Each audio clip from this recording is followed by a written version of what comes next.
किसानों को मिलेगी अब फसलों की ज्यादा कीमत। धान समेत 14 फसलों की एमएसपी में बढ़ोतरी, किसान क्रेडिट कार्ड पर कम ब्याज में मिलेगा। लोन केंद्र सरकार ने धान, कपास, सोयाबीन, अरहर समेत खरीफ की 14 फसलों की मिनिमम सपोर्ट प्राइस एमएसपी बढ़ा दी है। केंद्रीय कैबिनेट ने आज यानी 28 मई को यह फैसला लिया। केंद्रीय सूचना एवं प्रसारण मंत्री अश्विनी वैष्णव ने बताया कि धान की नई एमएसपी 2,369 रुपए तय की गई है, जो पिछली एमएसपी से 69 रुपए ज्यादा है। कि नई एमएसपी 7,710 रुपए तय की गई है। इसकी एक दूसरी किस्म की नई एमएसपी 8,110 रुपए कर दी गई है, जो पहले से 589 रुपए ज्यादा है। नई एमएसपी से सरकार पर 2,07,000 करोड़ रुपए का बोझ पड़ेगा। यह पिछले फसल सीजन की तुलना में 7,000 करोड़ रुपए ज्यादा है। केंद्रीय मंत्री ने बताया कि एमएसपी फसल की लागत से कम 50% ज्यादा हो, इस बात का ध्यान रखा गया है। मिनिमम सपोर्ट प्राइस यानी न्यूनतम समर्थन मूल्य वो गारंटीड मूल्य है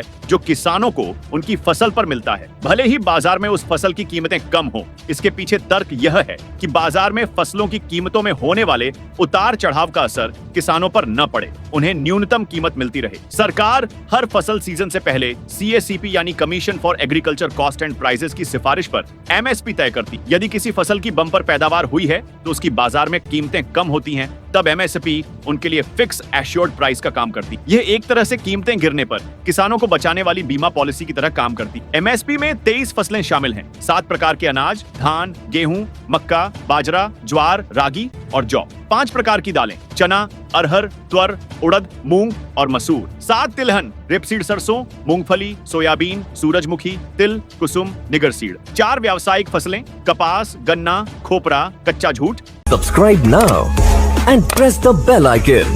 Never miss an update.